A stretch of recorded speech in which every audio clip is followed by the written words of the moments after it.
निर्देशक बताएंगे संविधान के किस भाग में नीति निर्देशक तत्व का उल्लेख किया गया। भाग 4। भाग 4 किस देश के संविधान से नीति निर्देशक तत्व ग्रहण किए गए। आयरलैंड। आयरलैंड देश के संविधान से। और ये हमने बता दिया नीति निर्देशक तत्व का प्रावधान ऐसा है जो भारत और आयरलैंड देश के संविधान के अलावा विश्व के दूसरे देशों के संविधान में इसका जिक्र नहीं किया गया है। अनुच्छेद बताइए नीति निर्देशक तत्व का। 36 से 51। 36 से 51 तक।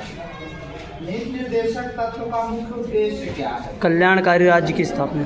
देश में लोक कल्याणकारी राज्य की स्थापना करना और साथ में सामाजिक आर्थिक एवं और साथ में बताया गया है कि राज्य की वही परिभाषा है जो मौलिक अधिकार के अनुच्छेद 12 में है, जिसमें केंद्र सरकार, राज्य सरकार और स्थानीय स्तर की सरकार और इनके समस्त प्राधिकारियों को राज्य के अंतर्गत शामिल किया गया। अनुच्छेद 37 बताइए। इसे न्यायालय द्वारा लागू नहीं किया गया। 37 में बताया गया है कि राज्य के नीति निर्देशक तत्वों को न्यायालय द्वारा लागू नहीं किया कराया जा सकता। लेकिन फिर भी ये जो तत्व में दिए गए हैं वो देश के शासन में मूलभूत स्थान रखते हैं और विधि निर्माण या नीतियों के निर्माण करते समय इन तत्वों को ध्यान में रखना होगा, राज्य का कर्तव्य होगा। अनुच्छेद 38 बताइए। राज्य लोक कल्याण की अभिवृद्धि के लिए सामाजिक व्यवस्था करेगा जिससे नागरिकों को सामाजिक, आर्थिक और सामाजिक, आर्थिक और राजनीतिक न्याय की प्राप्ति हो सके। अनुच्छेद 39 का बताइए। समान न्याय और नैतिक सहायता और समान कार्य के लिए समान वेतन का प्रावधान किया गया। राज्य इस प्रकार की व्यवस्था करेगा कि सार्वजनिक धन का स्वामित्व तथा नियंत्रण सर्व प्रकार हो सके कि सार्वजनिक हित का सर्वोत्तम साधन बन सके। यानी सार्वजनिक धन का प्रयोग सार्वजनिक ही होना चाहिए, कुछ ही लोगों के हाथ में नहीं होना चाहिए। फिर 39 का बताइए। धन का समान वितरण। और अनुच्छेद 40 ग्राम पंचायतों का गठन तथा उसकी अनुच्छेद 40 में ग्राम पंचायतों के गठन के लिए निर्देश दिया गया है राज्य को और कहा गया है कि राज्य तो ग्राम पंचायतों का गठन करेगा तथा उन्हें स्वायत्त रूप से कार्य करने की शक्तियां और अधिकार भी अधिकार प्रदान करेगा। अनुच्छेद 41 बताइए। दशाओं में काम, शिक्षा तथा लोक सहायता पाने का अधिकार। काम, शिक्षा तथा लोक सहायता पाने का अधिकार। अनुच्छेद 42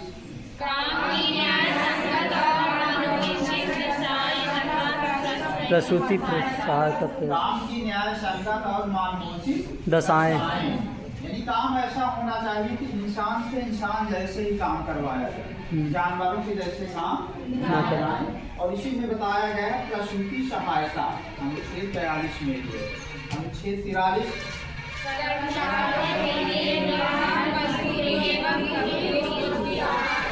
कर्मचारियों के लिए निर्वाह मजदूरी और कुटीर उद्योगों की स्थापना। यानी कर्मचारियों को जो काम करने वाले मजदूर वर्ग हैं उनको इतना वेतन या इतना मजदूरी मिलनी चाहिए जिससे वो अपने परिवार का पालन पोषण कर सके, जिसका जीवन निर्वाह चल सके। और इसी में दिया गया कुटीर उद्योगों की स्थापना। अनुच्छेद 44 एक समान सिविल संहिता का निर्माण करना। अनुच्छेद 45 निःशुल्क एवं अनिवार्य शिक्षा का उपलब्ध कराने का प्रावधान। राज्य 14 वर्ष के बालकों के लिए निःशुल्क और अनिवार्य शिक्षा उपलब्ध कराने का प्रयास करेगा। अनुच्छेद 46 में बताया गया राज्य के कमजोर वर्ग विशेष रूप से अनुसूचित जाति, जनजाति जो शिक्षा तथा आर्थिक हितों की रक्षा करेगा तथा इन्हें शोषण से बचाएगा, इनका शोषण ना होने पाए। अनुच्छेद 47 बताइए। राज्य लोगों के जीवन स्तर और स्वास्थ्य के parameters में निश्चित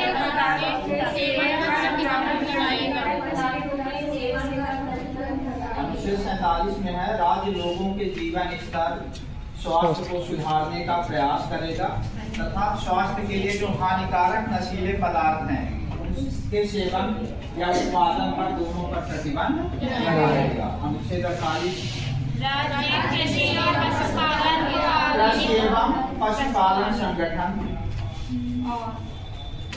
को पशुपालन को आधुनिक और वैज्ञानिक बनाने का प्रयास करेगा तथा विशेष रूप से जो दुधारू पशुओं का वध रोकने का संरक्षण करेगा और उनके वध रोकने का प्रयास करेगा। अनुच्छेद 48 का बताइए। राज्य देश के पर्यावरण का संरक्षण और संवर्धन तथा वन और वन्य जीवों की रक्षा का प्रयास करेगा। अनुच्छेद 49 राज्य राष्ट्रीय महत्व या ऐतिहासिक महत्व के स्मारकों, स्थानों तथा वस्तुओं का संरक्षण करेगा। 50 में पालिका का कार्यपालिका से पृथक करना और 51 में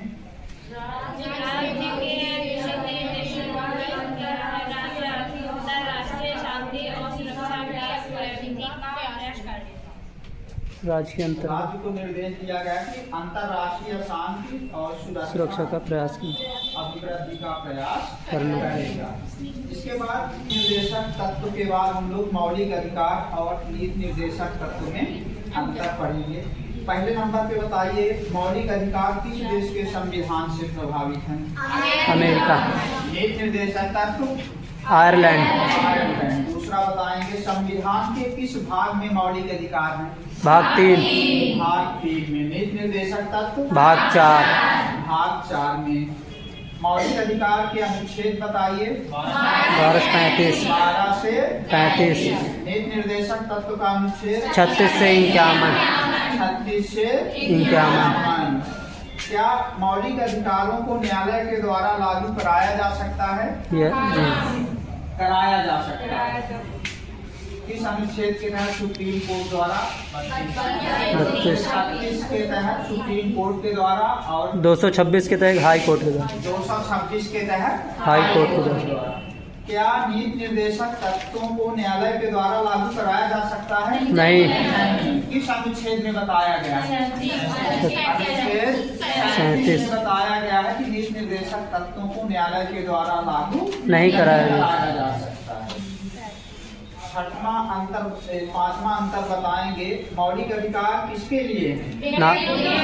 व्यक्तियों के लिए या नागरिकों के लिए। और जबकि नीति निर्देशक तत्व राज्य के लिए, राज्य के संबंधी है। छठवां अंतर बताइए, मौलिक अधिकार की प्रकृति कैसे है? राज्य के लिए, राज्य के लिए नकारात्मक प्रकृति के है मौलिक अधिकार, क्योंकि राज्य कोई ऐसी नीतियां नहीं बनाएगा जो मौलिक अधिकारों को कम करे या मौलिक अधिकारों को छीनने या मौलिक अधिकारों को न्यून करे। यदि कोई ऐसी नीतियां बनाएगा राज्य जो मौलिक अधिकारों को कम करेंगे, ऐसी सभी नीतियां क्या हो जाएंगी? समाप्त हो जाएंगी, लागू ही नहीं होंगी। और जबकि राज्य के नीति निर्देशक तत्व कैसे हैं? राज्य के लिए सकारात्मक प्रकृति के हैं। बहुत बढ़िया।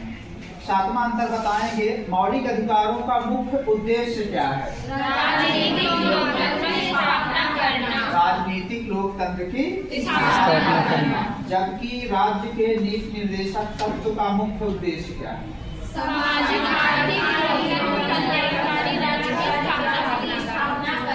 सामाजिक आर्थिक लोकतंत्र तथा लोक कल्याणकारी राज्य की स्थापना करना। आठवां अंतर बताएंगे, क्या आपातकाल के समय मौलिक अधिकारों को स्थगित किया जा सकता है? मौलिक अधिकारों को स्थगित किया जा सकता है। किसके द्वारा स्थगित किए जाएंगे मौलिक अधिकार?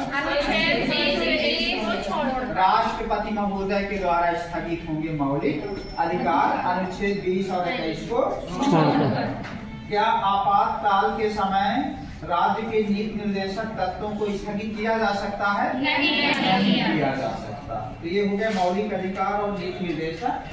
कुछ मौलिक अधिकारों के नाम बताएंगे आप। 6 मौलिक अधिकार हैं। पहले नंबर पे कौन सा अधिकार? समानता का अधिकार, समानता का अधिकार। दूसरा स्वतंत्रता का अधिकार, स्वतंत्रता का अधिकार। तीसरा शोषण के विरुद्ध अधिकार, शोषण के विरुद्ध अधिकार। चौथे नंबर पे धार्मिक स्वतंत्रता का अधिकार, धार्मिक स्वतंत्रता का अधिकार। पांचवा शिक्षा संस्कृति एवं शिक्षा संबंधी अधिकार। और छठवां संवैधानिक उपचारों का अधिकार, उपचारों का अधिकार। कुछ नीति निर्देशक तत्वों के नाम बताइए। जैसे ग्राम पंचायतों की गठन, स्थापना या गठन, और एक समान सिविल संहिता, काम, शिक्षा और लोक सहायता पाने का अधिकार, प्रसूति सहायता, कुटीर उद्योगों की स्थापना, 6 से 14 वर्ष की आयु के बच्चे को निःशुल्क और अनिवार्य शिक्षा, नशीले पदार्थ पर प्रतिबंध, नशीले पदार्थों पर प्रतिबंध लगाना। इस तरह कुछ नीति निर्देशक तत्वों के भी नाम आप बता देंगे अंदर।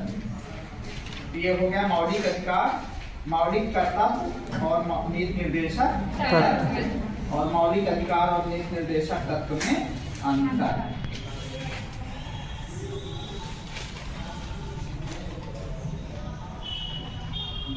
आर्थिक प्रजातंत्र की स्थापना करना। इसमें दिया है IAS के एग्जाम में आया था 2002 में कि वास्तव में इसका उद्देश्य क्या है।